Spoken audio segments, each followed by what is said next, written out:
नमस्कार, स्वागत है आपका। मैं हूं आपके साथ अमित गर्ग शुक्ला और आप देख रहे हैं खबर दमदार। ज्ञानवापी पर सर्वे रिपोर्ट आ गई है। दोनों सर्वे रिपोर्ट में बड़ा खुलासा हुआ है।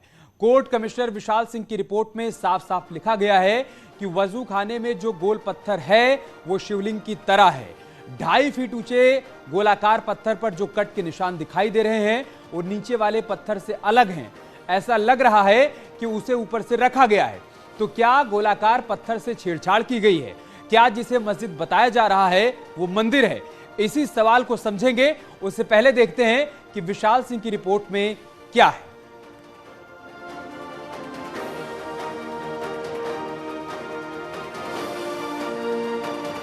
बारह पन्ने की सर्वे रिपोर्ट जब पढ़ेंगे तो उसमें साफ साफ लिखा गया है वजू खाने में 2.5 फीट ऊंची गोलाकार आकृति दिखाई दे रही है। गोलाकार आकृति के ऊपर सफेद रंग का अलग पत्थर दिखाई दे रहा है। गोलाकार आकृति के ऊपर अलग डिजाइन है। इसके अलावा बेसमेंट की दीवार पर सनातन संस्कृत के निशान हैं। पानी कम करने पर गोलाकार आकृति दिखी। बड़े शिवलिंग जैसी है गोलाकार आकृति। आगे इस रिपोर्ट में लिखा गया है एक पिलर पर हिंदी भाषा में 7 लाइनें लिखी मिली।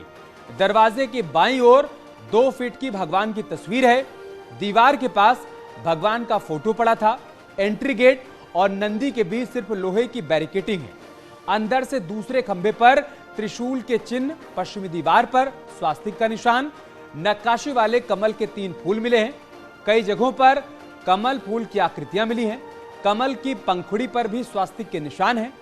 पश्चिमी दीवार के बीच मलबे का ढेर है। आगे इस रिपोर्ट में लिखा गया है वजू खाने के अंदर 2.5 फीट का गोल पत्थर है। गोल पत्थर में आधे इंच का होल है। गोल पत्थर के अंदर 63 सेंटीमीटर का गहरा होल है। गोल पत्थर का व्यास 4 फीट। गोलाकार पत्थर शिवलिंग है, ये हिंदू पक्ष की तरफ से कहा गया। क्या कितने पेज की है? वीडियो भी है। वीडियो चिप है, गाड़ी का जो चिप है वो हमने मॉडिफाई कर दिया। 3 बॉक्स में अंदर सील है। सील है, उस पर सील कवर लगा हुआ है और माने जाने के लिए दाखिल हो गया और प्रिजर्व है। कब तक आने का है उम्मीद? इस पे कोर्ट क्या प्रोसेस रहेगा? चल रही है, जो माननीय न्यायालय आदेश करेगा उसको देखा जाएगा।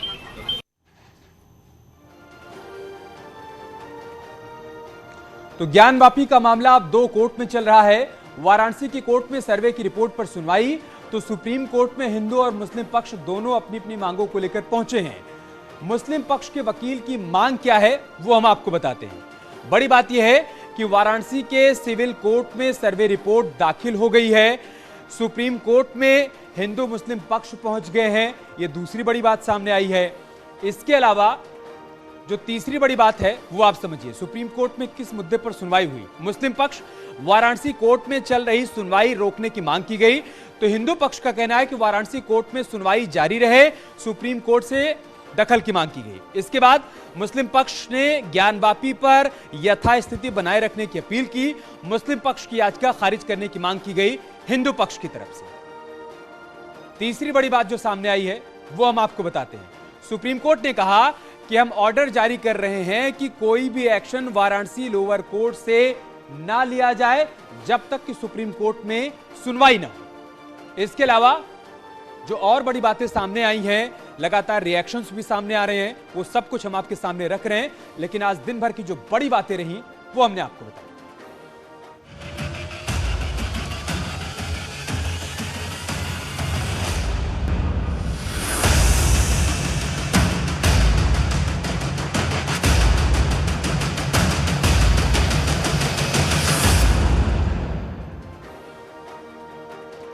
विशाल सिंह ने 14 से 16 मई की रिपोर्ट पेश कर दी है, लेकिन इससे पहले पूर्व कोर्ट कमिश्नर अजय मिश्रा ने 6 और 7 मई की रिपोर्ट पेश की थी।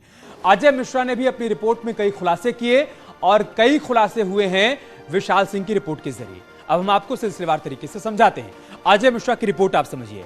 अजय मिश्रा ने 18 मई को रिपोर्ट जमा कर दी थी, मतलब विशाल सिंह की रिपोर्ट से एक दिन पहले। रिपोर्ट में 6-7 मई के सर्वे का जिक्र है, जब पहली बार अजय मिश्रा की अगुवाई में यहां पर सर्वे किया गया। मलबे में खंडित मूर्तियों का जिक्र है अजय मिश्रा की रिपोर्ट में। अजय मिश्रा की रिपोर्ट में एक बात यह भी है कि दीवारों पर हिंदू चिन्ह मिले हैं, इस बात का भी जिक्र है। तीसरा पॉइंट, दिया जलाने की जगह मिलने का भी दावा किया गया है अजय मिश्रा की रिपोर्ट में। चौथा पॉइंट क्या है आप समझिए, खंडित देव विग्रह का जिक्र भी किया है अजय मिश्रा ने अपनी रिपोर्ट में जो उन्होंने 6 और 7 मई को सर्वे किया था उस रिपोर्ट के आधार पर। और आज भी आप हमारी रिपोर्ट उठा के जाइए और उससे मिलान मौके का कर लीजिए। टोटल आप स्वयं देख सकते हैं, कोई आपको रोकेगा भी नहीं, वो बाहर स्पष्ट दिखाई दे रहा है। जो रिपोर्ट आपने तैयार की थी वो रिपोर्ट आज सुबह से ही वायरल हो रही है। अरे सर, न्यायालय की संपत्ति है, न्यायालय से कोई भी ले सकता है। उसके लिए मैंने कल ही दाखिल कर दिया था। न्यायालय से कोई ले ले तुरंत, उसके लिए मैं थोड़ा वो। तो इस तरह 2 कोर्ट कमिश्नर ने ज्ञानवापी मुद्दे पर अपनी अपनी रिपोर्ट पेश कर दी। हालांकि सुप्रीम कोर्ट ने अजय मिश्रा को कोर्ट कमिश्नर पद से हटा दिया था, वाराणसी कोर्ट ने, लेकिन उन्होंने शुरुआती जांच की रिपोर्ट कोर्ट में सौंप दी। उनकी रिपोर्ट में क्या था हमने आपको बता दिया, लेकिन विशाल सिंह की रिपोर्ट में क्या है आप वो भी समझिए। ज्ञानवापी पर कोर्ट कमिश्नर की 2 रिपोर्ट सबमिट हुई है, एक अजय मिश्रा की और एक विशाल सिंह की। पूर्व कोर्ट कमिश्नर अजय मिश्रा की रिपोर्ट, ये पहली रिपोर्ट है जो उन्होंने सबमिट कर दी कोर्ट के भीतर, और कोर्ट कमिश्नर विशाल सिंह की रिपोर्ट दूसरी रिपोर्ट है जो उन्होंने आज सबमिट की है कोर्ट के भीतर। दोनों रिपोर्ट में बड़ा खुलासा हुआ है, दोनों ही रिपोर्ट में खुलासा किया गया है। अजय मिश्रा ने 18 मई को अपनी रिपोर्ट जमा की थी, मतलब कल, और इस रिपोर्ट में उन्होंने 6-7 मई को जो सर्वे किया था उसका जिक्र किया है। जो कुछ देखा था वो उन्होंने रिपोर्ट में सबमिट किया है। ये हम अजय मिश्रा की रिपोर्ट की बात कर रहे हैं, लेकिन विशाल सिंह ने अपनी रिपोर्ट आज सबमिट की है और उनकी रिपोर्ट 14, 15 और 16 मई को जो सर्वे हुआ था उसके आधार पर तैयार की गई है। दीवार तोड़ने वाली याचिका पर मुस्लिम पक्ष का ऐतराज है। कोर्ट में हलफनामा दाखिल कर इस पर आपत्ति जताई है मुस्लिम पक्ष ने। ज्ञानवापी मस्जिद कई 100 साल पुरानी है, ये कहा है मुस्लिम पक्ष ने। अगर दीवार तोड़ी गई तो मस्जिद ध्वस्त हो जाएगी। मुस्लिम पक्ष सर्वे रिपोर्ट की बातें बाहर आने पर हैरानी भी जता रहा है। ये बड़ी बातें हम आपको बता रहे हैं। मुस्लिम पक्ष ने दीवार तोड़ने वाली याचिका का विरोध किया है। उसका यह तर्क है कि अगर दीवार तोड़ी गई तो मस्जिद को नुकसान होगा, वो ध्वस्त हो जाएगी। साथ ही साथ सर्वे की बातें बाहर आने पर मुस्लिम पक्ष की तरफ से हैरानी जताई गई है।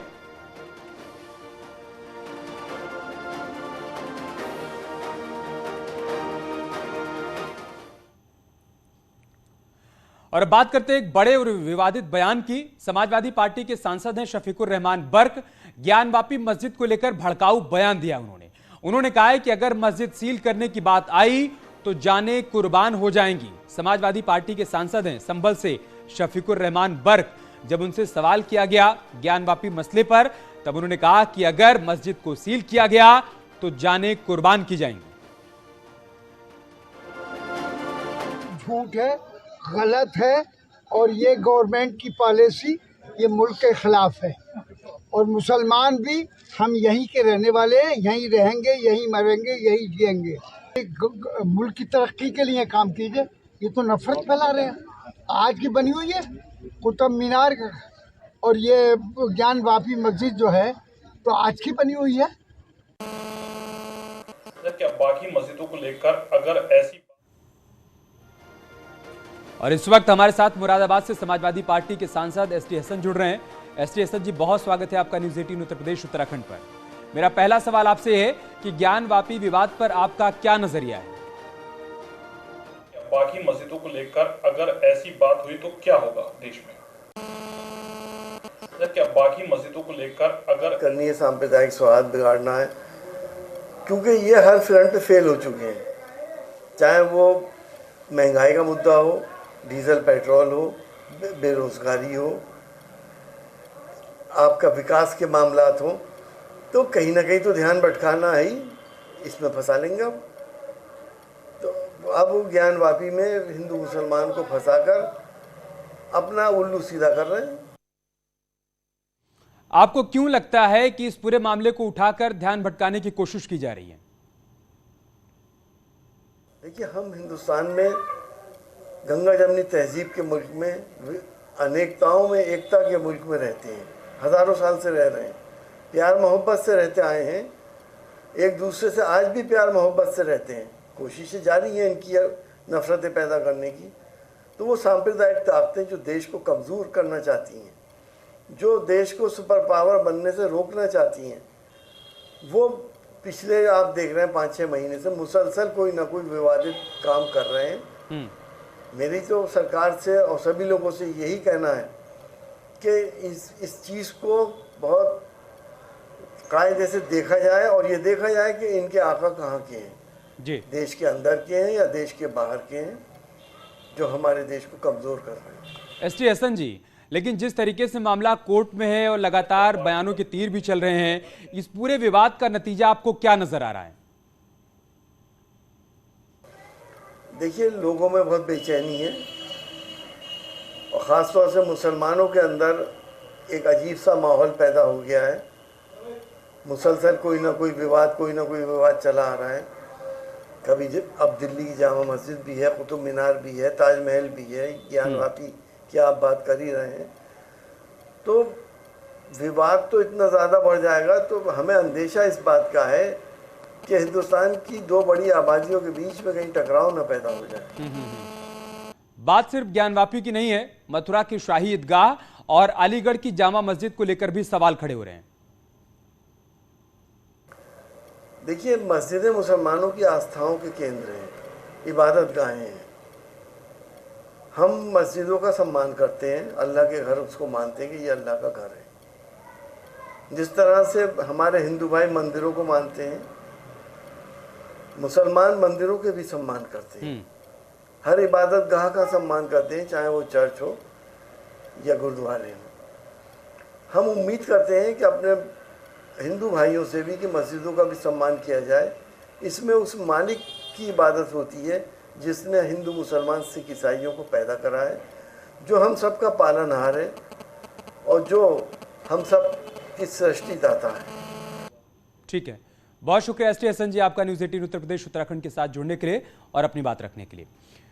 इसी बीच एक बड़ा बयान भी सामने आ गया है। काशी और मथुरा पर विवाद पर फुल स्टॉप लगे, ये कहा है ओवैसी ने। देश में तनाव और खौफ का माहौल बढ़ेगा, ओवैसी का बड़ा बयान आया है।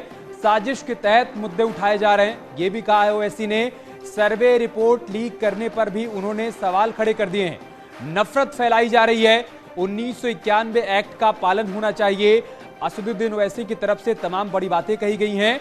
उन्होंने कहा है कि मथुरा और काशी के विवाद पर अब फुल स्टॉप लगना चाहिए। आगे वो कहते हैं कि देश में तनाव और खौफ का माहौल बढ़ेगा अगर ऐसा ही चलता रहा। ओवैसी ने कहा कि साजिश के तहत ये मुद्दे उठाए जा रहे हैं। साथ ही साथ उन्होंने सर्वे रिपोर्ट लीक होने पर सवाल भी खड़े किए। नफरत फैलाई जा रही है, ये भी कहा और कहा कि 1991 एक्ट का पालन होना चाहिए। जिसको पिटिशनर ने कहा कि इसको बना दो, जिसको इंतजाम कमेटी का है कि इसको मत बनाइए, सर्वे मत कराइए, उसी ने रिपोर्ट लीक कर दी और पूरे टीवी चैनल्स पर उस रिपोर्ट को दिखाया जा रहा है। और कल कोर्ट, सुप्रीम कोर्ट उसमें अपना फैसला सुनाने वाला है। तो क्या मजाक हो रहा है? कोई बताइए आप, कैसे बगैर कोर्ट को, लोअर कोर्ट को रिपोर्ट दिए मीडिया के पास रिपोर्ट कैसे चले गई? इंतजामिया कमेटी के पास रिपोर्ट नहीं है, कैसे रिपोर्ट चलेगी? आखिर आप बताना क्या चाह रहे हैं? इधर बीजेपी आईटी सेल के इंचार्ज अमित मालवीय ने ज्ञानवापी मसले पर ओवैसी पर निशाना साधा। ट्वीट में उन्होंने लिखा है कि ओवैसी ज्ञानवापी मुद्दे को सांप्रदायिक बना रहे हैं। 2020 में हैदराबाद में 2 मस्जिद तोड़कर सचिवालय बनाए गए, लेकिन उस वक्त ओवैसी जो हैदराबाद के सांसद थे एक शब्द नहीं बोले। वहां कयामत तक मस्जिद नहीं रहनी चाहिए थी क्या? यह सवाल खड़ा किया है अमित मालवीय ने। और इस बीच वाराणसी में ज्ञानवापी परिसर की सुरक्षा पुख्ता कर दी गई है। सीआरपीएफ के जवान 24 घंटे निगरानी रख रहे हैं। इसके अलावा स्थानीय पुलिस और बड़े अधिकारी भी वहां पर निगरानी रखे हुए हैं। शुक्रवार को होने वाली नमाज को लेकर भी प्रशासन की ओर से पुख्ता इंतजाम का दावा किया जा रहा है और साथ ही मस्जिद कमेटी से भी नमाज के दौरान व्यवस्था बनाए रखने के लिए कहा गया है।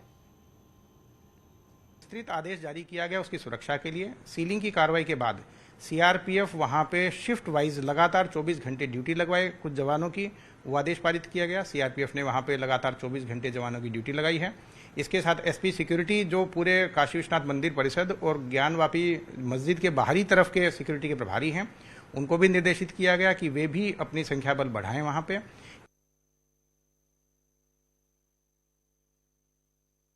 कोई भी निर्णय नमाज के बारे में या उनके प्रतिभागियों के बारे में लेना है तो जो अंजुमन है, ऑर्गेनाइजर है नमाज की, उसको लेना है।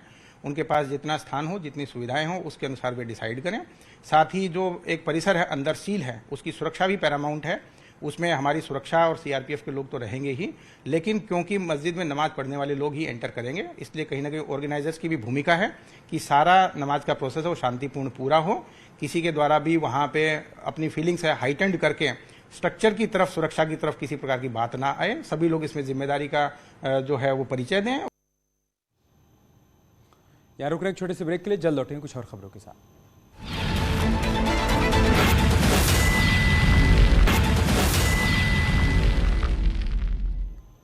और अब बात करते हैं एक बड़ी खबर की। ज्ञानवापी के बाद अब कृष्ण जन्मभूमि शाही ईदगाह मस्जिद मामले पर कोर्ट में नियमित सुनवाई होगी। मथुरा कोर्ट ने सुनवाई के लिए इससे जुड़ी याचिका को स्वीकार कर लिया है। याचिका में कहा गया था कि शाही ईदगाह मस्जिद कृष्ण जन्मभूमि के ऊपर बनी है, इसलिए उसे हटाया जाना चाहिए। बता दें कि सिविल कोर्ट ने पहले इस याचिका को खारिज कर दिया था, फिर हिंदू पक्ष ने याचिका को नए तरीके से मथुरा कोर्ट में दायर किया। अब मथुरा कोर्ट ने याचिका को स्वीकार करते हुए कहा है कि सिविल कोर्ट इस पर सुनवाई करे। मथुरा कोर्ट ने श्री कृष्ण जन्मभूमि शाही ईदगाह से जुड़ी याचिका को सुनने योग्य माना है। इस मामले में 6 वादी हैं। ये अपील 2020 में दायर की गई थी, जिसमें शाही ईदगाह की जमीन पर मालिकाना हक मिलने का दावा किया गया। हमारा जो रिवीजन था उसे अलाउ कर दिया है, मीनिंग देयर बाय हमारा जो प्रीवियस सूट जो कोर्ट ने खारिज कर दिया था हमारा, वो चलेगा as per law and as per legal provisions. जो रिवीजन हमारा अलाउ हुआ है उसके तहत अब हमारा लिटिगेशन जो लोअर कोर्ट में प्रोसीड करें। एक्चुअली लोअर कोर्ट का basis of the judgment was this only कि we don't have right to file suit. Accordingly, we have given a lot of cases and as well a cantina of judgment which have been moved by us with respect to this, कि right to file is there with respect to DT property. Even a worshipper can file the suit with respect to DT property. यार रुक रहे एक छोटे से break के लिए, जल्द लौटेंगे कुछ और खबरों के साथ।